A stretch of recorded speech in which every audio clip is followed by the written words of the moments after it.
Le he puesto como título a este mensaje: la humillación del Verbo encarnado. Dice el versículo 14 que el Verbo fue hecho carne, y de hecho es el mensaje principal al comenzar Juan este evangelio.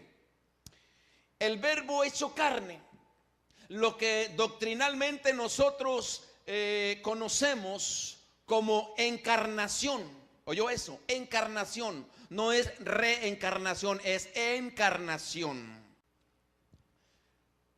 Dios hecho carne. ¿Cómo es eso? Y realmente lo que esto significa es la humillación de Dios. Escuche eso, hermano, esto es tremendo. El Creador mismo se prestó para su humillación. Él mismo se sometió al proceso de la muerte. Él mismo se humilló como un esclavo, como un siervo, dejando su gloria, descendió para convertirse en una persona corriente, normal, como usted y como yo. Eso es que el Señor dejó su gloria para convertirse en una persona normal como usted y como yo. La humillación del Verbo. Usted sabe, hoy en el día, en el mundo hay mucha gente poderosa, mucha gente rica, mucha gente multimillonaria.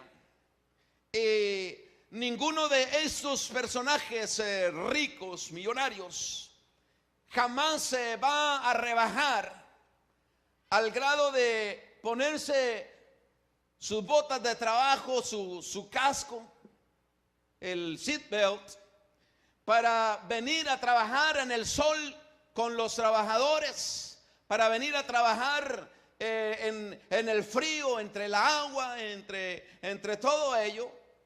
Jamás se imagina usted al candidato a la presidencia, ¿cómo se llama este güerito así?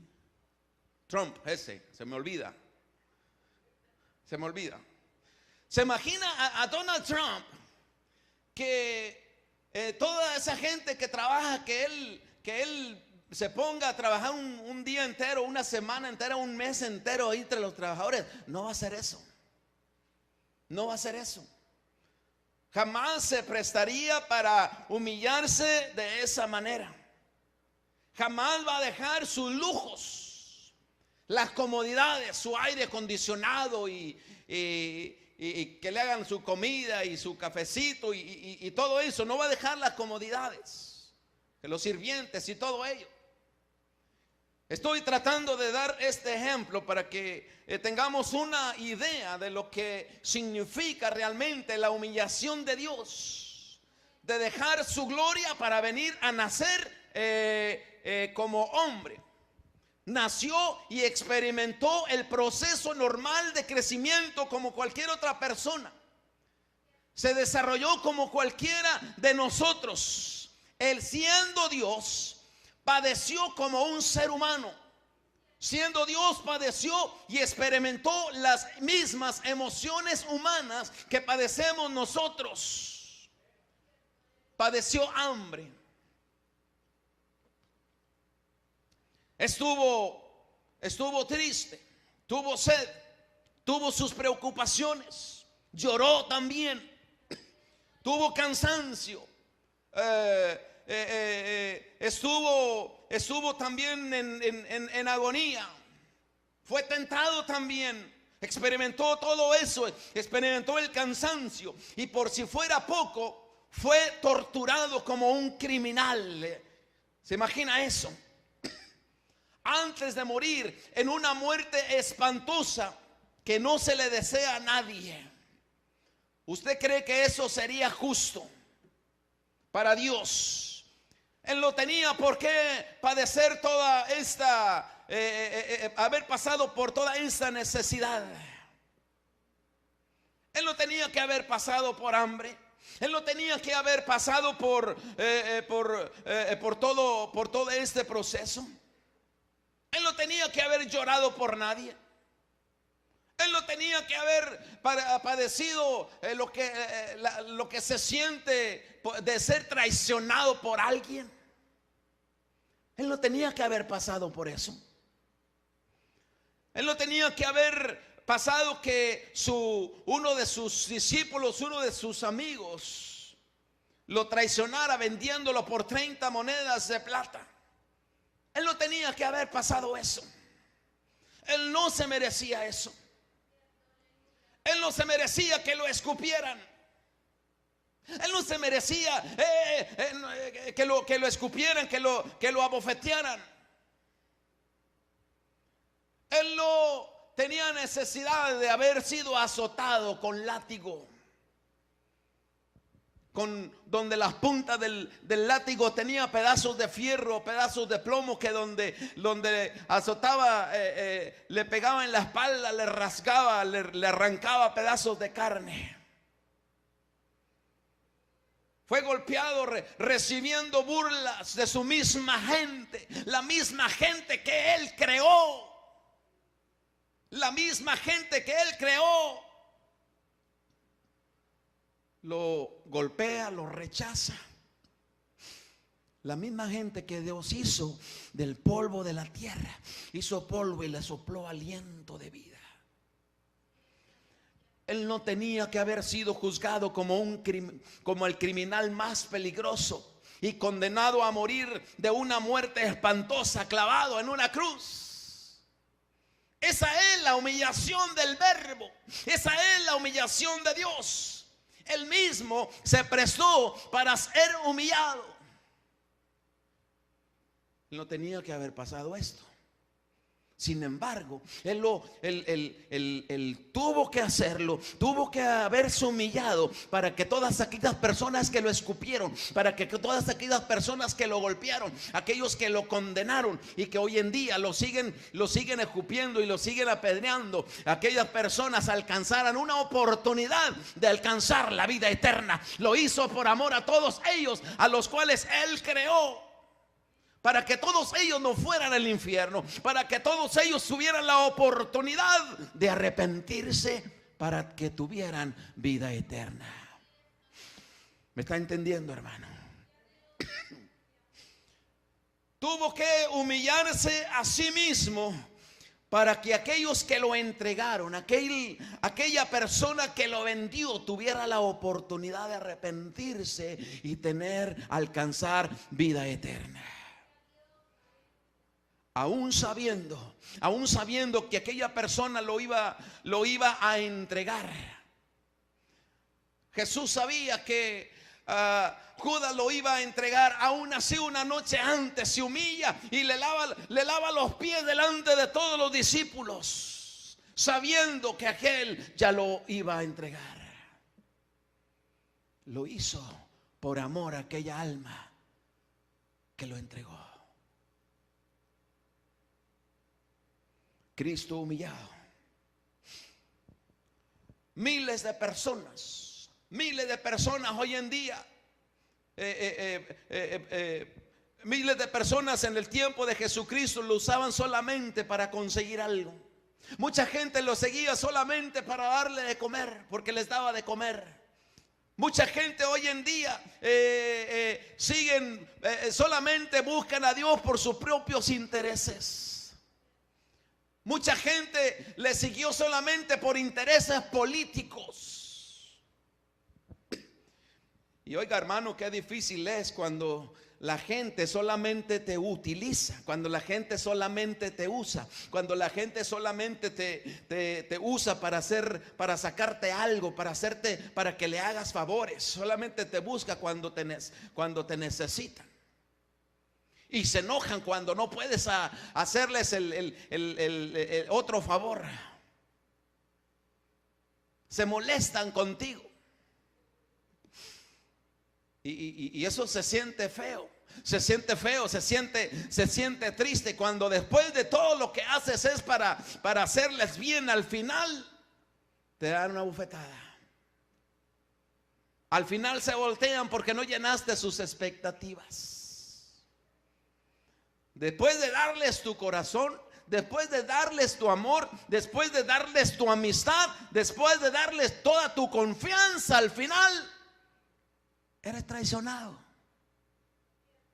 Eres traicionado. Has dado todo, le has dado tu confianza, has dado tu vida. Al final de todo, una puñalada. Por eso dice la escritura, a lo suyo vino y los suyos no le recibieron, los suyos. Después de haberse humillado, de ser Dios a ser hombre, después de dejar toda su gloria, su misma creación lo rechaza. Wow. Su misma creación lo rechaza.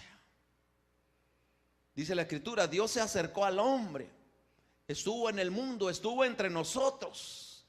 Pero el mundo no le conoció, el mundo no le reconoció, el mundo le rechazó. Los suyos no le recibieron, los suyos lo rechazaron, lo despreciaron. Yo no puedo imaginar cómo mis propios hijos, después de darles toda mi atención, después de darles toda mi vida, después de haberlos criado, de haberles dado de comer, de haberles dado alimento, de haberles dado vestimenta, de haberles dado todo nuestro amor, de haberles dado toda nuestra protección y todo lo que nosotros podamos darles, damos la vida por ellos para que después al final nos traten como a perros.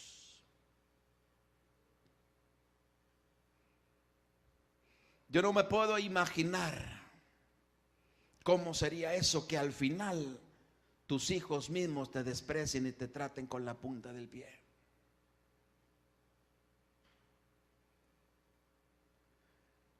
Jesús, siendo Dios, su misma creación que Él creó y que dio todo por ellos, lo rechazaron, lo despreciaron, lo abofetearon, le dieron la espalda. Eso es lo que llamo la humillación del Verbo. Jesús padeció todo eso. Y esa fue la respuesta del ser humano. Esa fue la respuesta del hombre. Se negó a reconocerlo, se negó a recibirlo. Cuando el propósito de la encarnación, el propósito del Verbo hecho carne, era la salvación del hombre, la salvación del ser humano. Él lo dio todo por nosotros. Él lo dio todo por la humanidad, por los hombres, por las mujeres, por los jóvenes, por los niños. Y hoy en día el mundo le sigue rechazando. ¿Cuánta gente hoy en día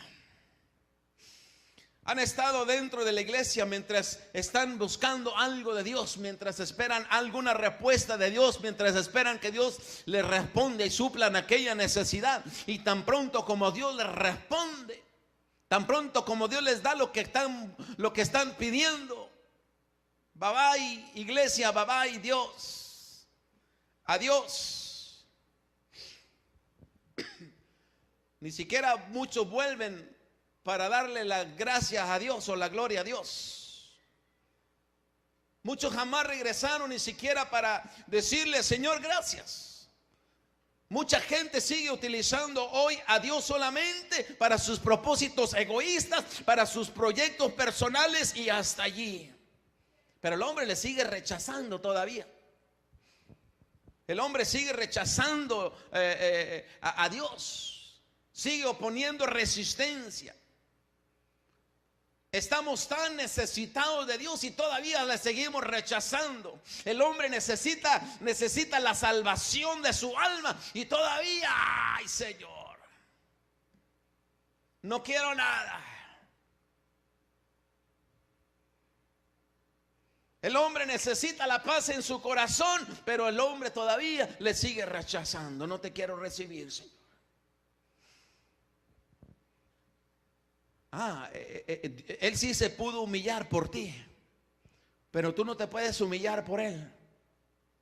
Él sí pudo darlo todo por ti, pero tú no estás dispuesto a dar nada para la gloria de Dios. No estás dispuesto a veces a humillarte. ¿Qué más hace falta en el corazón de aquella persona que no le ha recibido, ¿qué más falta para recibirle? ¿Qué más le hace falta para que pueda recibirlo en su corazón? Y aquel verbo fue hecho carne, dice el versículo 14, y habitó entre nosotros, dice entre paréntesis, y vimos su gloria. Y vimos su gloria, gloria como del unigénito de Dios, del Padre, lleno de gracia y de verdad. Aleluya. El nacimiento de Jesucristo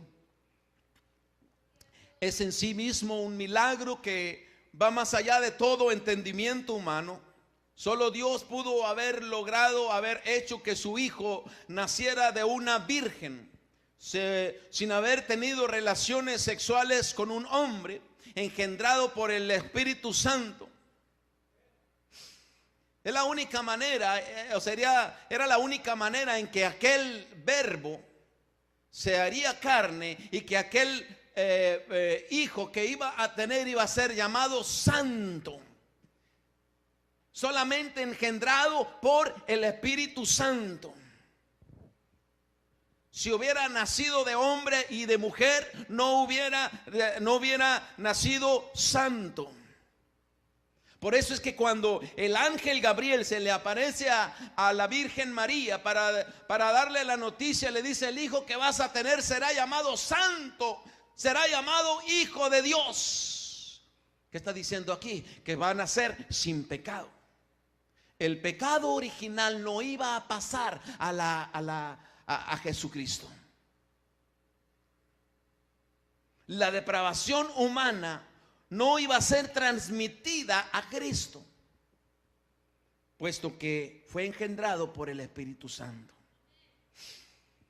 Y dice el apóstol Juan, dice: y vimos su gloria, gloria como del unigénito del Padre. O sea, ellos pudieron contemplar con sus propios ojos cuando el agua la convirtió en vino, cuando multiplicó los peces, cuando multiplicó los panes, cuando ellos vieron cómo pudo sanar a aquel paralítico. Ellos vieron cómo le dio vista al ciego. Ellos vieron cómo sanó al leproso. Ellos vieron con sus propios ojos cómo se levantó a los muertos, cómo levantó a Lázaro después de 4 días de muerto. Ellos lo vieron con sus propios ojos. Vimos su gloria, dice. Ellos mismos contemplaron cómo Jesús venía caminando por las aguas, puesto que esto no puede ser posible ante la ciencia. Ellos vieron su gloria con sus propios ojos, gloria como del unigénito de Dios. Ellos vieron cuando iba caminando y iba a buscar algunos higos de ahí de la higuera y no encuentra y maldice la higuera, y al siguiente día ellos mismos le dicen al Señor: mira, la higuera que maldijiste se ha secado. Ellos experimentaron todo esto.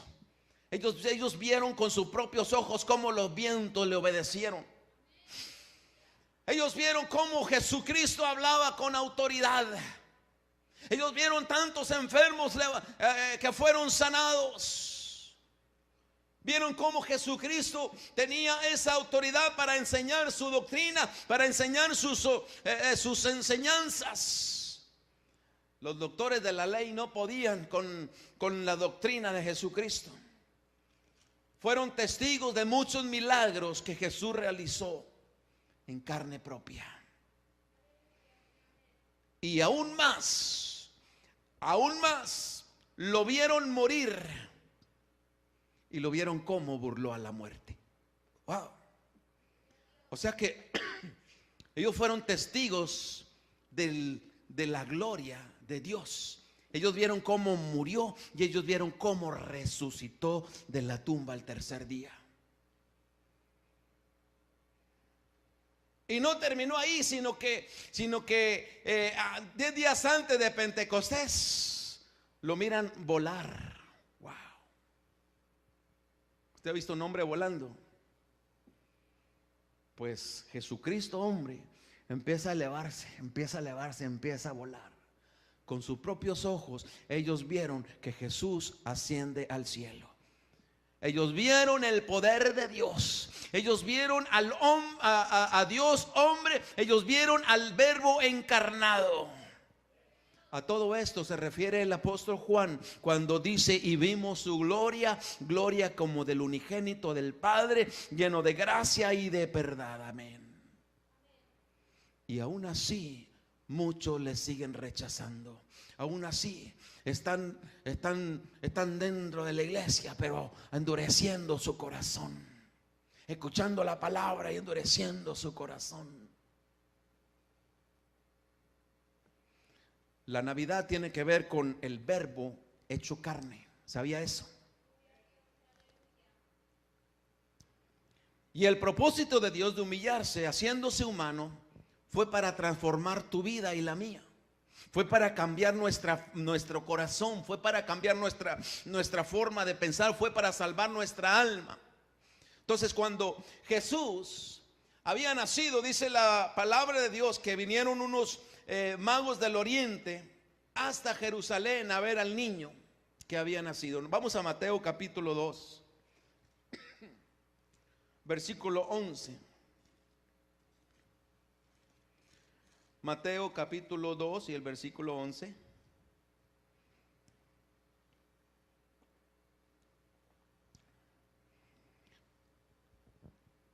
Aquí son los magos que venían del oriente. Y en el versículo 11 dice: y al entrar en la casa, note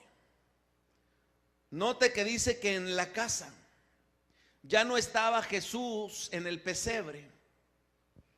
Lucas dice que nace en el pesebre. Cuando los magos, los reyes magos, como lo conocemos nosotros, cuando los magos vienen, para el tiempo que ellos llegan, Jesús aquí ya tenía más de un año. Ahora estaba en la casa. No dice que entraron en el pesebre o en el mesón o en el establo. Dice: y al entrar en la casa, vieron al niño con su madre María. Y lo primero que hacen los magos, dice, se postraron. Se postraron delante del niño y lo adoraron.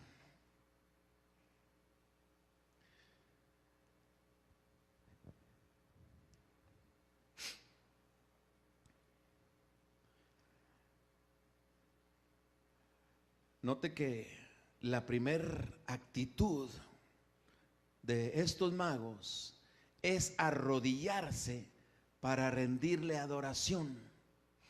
Ellos viajaron cientos de kilómetros, caminaron varios días para venir a encontrar a Jesús.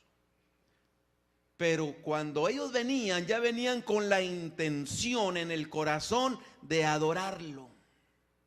Cuando ellos venían, ya venían con ese deseo, viajaron con ese deseo, llegaron todavía con ese deseo de adorar a Jesucristo o al niño Jesús.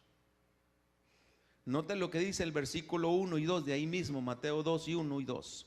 Cuando Jesús nació en Belén de Judea, en días del rey Herodes, vinieron del oriente a Jerusalén. Desde allá vienen unos magos a Jerusalén. Versículo 2 dice, diciendo: ¿dónde está el rey de los judíos que ha nacido? Porque su estrella hemos visto en el oriente y venimos ¿a qué? ¿Venimos a qué? A adorarle. Desde allá nos dimos cuenta y desde allá venimos a adorarle. Yo no sé si tú has venido a adorarle en esta tarde. Yo no sé si tú has venido desde tu casa, has caminado con el único propósito de adorarle en esta tarde. Pero ellos vinieron, caminaron, pasaron tiempo, llegaron al palacio, pensaron que en el palacio iban a encontrar al rey de los judíos, porque obviamente los reyes nacen en palacios. Pero aquí el rey del universo, el rey de todo el mundo, se identificó con los pobres y así nació en un pesebre. Aún así, el propósito de los magos de viajar kilómetros y kilómetros y todo el tiempo que tardan en llegar, al venir a adorarle, ¿qué es lo que pasa? ¿Sabe que ellos ya venían preparados y le traen regalos? Ya venían preparados y le traen regalos. ¿Se da cuenta, hermano? Ya vienen cuando uno viene a la iglesia, uno debe venir ya preparado. Y le trajeron regalos, le ofrecieron presentes, oro, incienso y mirra. Le trajeron oro y no era cualquier cosa, no era una medallita, no era una medallita de 24 quilates, de esas que uno puede comprar fácilmente ahí en el pawn shop. Si esta gente venían con anticipación, venían preparados,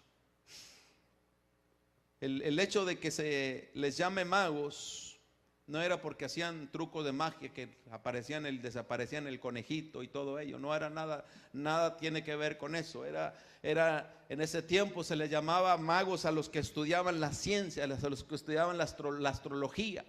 Ellos estudiaban el universo, las estrellas. Por eso es que se dan cuenta de la estrella de Belén. Observaban el cielo, las estrellas. Pero observemos que ya venían preparados para ofrecerle algo. Por eso es que cuando uno viene a la iglesia, uno debe venir preparado para ofrecerle algo a Dios. Yo no sé si usted venga preparado en esta noche, en esta tarde. Yo no sé si usted vino preparado. Dice la escritura que le ofrecieron oro. ¿Por qué le ofrecieron oro? El oro es símbolo de realeza, es símbolo de los reyes. Le ofrecieron oro como a un rey. El incienso es símbolo de la oración. Le ofrecieron incienso como se le ofrece a Dios. Le ofrecieron oración a Dios.